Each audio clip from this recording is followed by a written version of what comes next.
মোস্তফা সরোয়ার ফারুকীর cult political satire 420 এর ancestor হিসেবে আসছে 840, অথবা অন্য নামে যেটাকে বলা হচ্ছে the great Bangla democracy private limited. 420 একটি টিভির ধারাবাহিক হলেও যুগের সাথে তাল মিলিয়ে 840 কে আনা হচ্ছে ওয়েব সিরিজ ফরম্যাটে। গতকাল মুক্তি পেয়েছে এই সিরিজের ট্রেলার, অ্যান্ড 3 মিনিটের এই ট্রেলারটি জাস্ট ব্লিউ মাই মাইন্ড। সেই পুরনো ফারুকীকে যেন ফিরে পেলাম ট্রেলারে। ট্রেলারে একটি লাইন বলা হয়েছে, একটি ছোট শহরের মধ্য দিয়ে দেখা যাক পুরো দেশটাকে, আর এই উক্তির মাধ্যমে পুরো সিরিজের আবহ এবং গল্প সম্পর্কে ধারণা দিয়ে দেওয়া হয়েছে।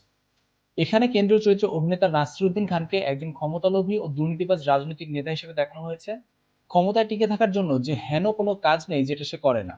ট্রেলারে তার একটি ডায়লগ থাকে এমন, ক্ষমতা নিজেই তো একটা বড় টনিক। ক্ষমতায় থাকলে অসুখ বিসুখ ধারে কাছে আসতে পারে না। আর এই উক্তিটিকে কেন্দ্রে রেখেই এই সিরিজের ট্রেলার তৈরি করা হয়েছে। ক্ষমতার লোভ মানুষকে কত নিচে নিয়ে যেতে পারে তা নিয়েই আলোচনা করতে যাচ্ছে এই সিরিজটি। নির্মাতা বলেছেন সিরিজটি নাকি তিনি গত বছর নির্মাণ করে রেখেছেন, কিন্তু নানা জটিলতার কারণে মুক্তি দিতে পারেননি।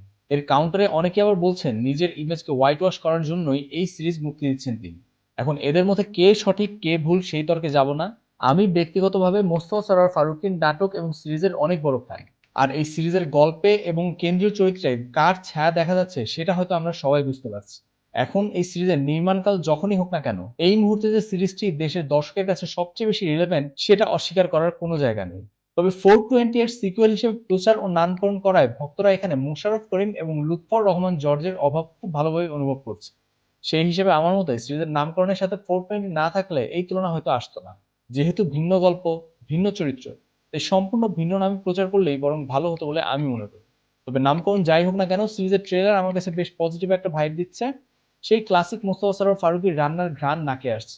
সিরিজটিতে নাসিরুদ্দিন খানের পাশাপাশি আরো বিভিন্ন গুরুত্বপূর্ণ চরিত্রে অভিনয় করেছেন ফজলুর রহমান বাবু, শাহরিয়ার নাজিম জয়, মারজুক রাসেল, আশুতোষ সুজন, বিজরি বরকতুল্লাহ সহ আরো অনেকে। দিন তারিখ ও প্ল্যাটফর্ম উল্লেখ না থাকলেও বলা হয়েছে টেলিভিশন, সিনেমা হল ও ওটিটিতে খুব তাড়াতাড়ি একযোগে মুক্তি দেওয়া হবে সিরিজটি। Can't wait more for this one. তো এই ছিল নতুন series the great Bangla democracy private limited ওরফে 840 এর ট্রেলার নিয়ে আমার মতামত। আপনার কাছে ট্রেলারটি কেমন লেগেছে জানিয়ে দিন কমেন্ট সেকশনে। এই ভিডিওটি ভালো লাগলে লাইক ও শেয়ার করতে ভুলবেন না, আর এমন আরো ভিডিও দেখতে বিং স্টার চ্যানেলটি সাবস্ক্রাইব করে বেল আইকনটি প্রেস করবেন। দেখা হচ্ছে খুব শীঘ্রই।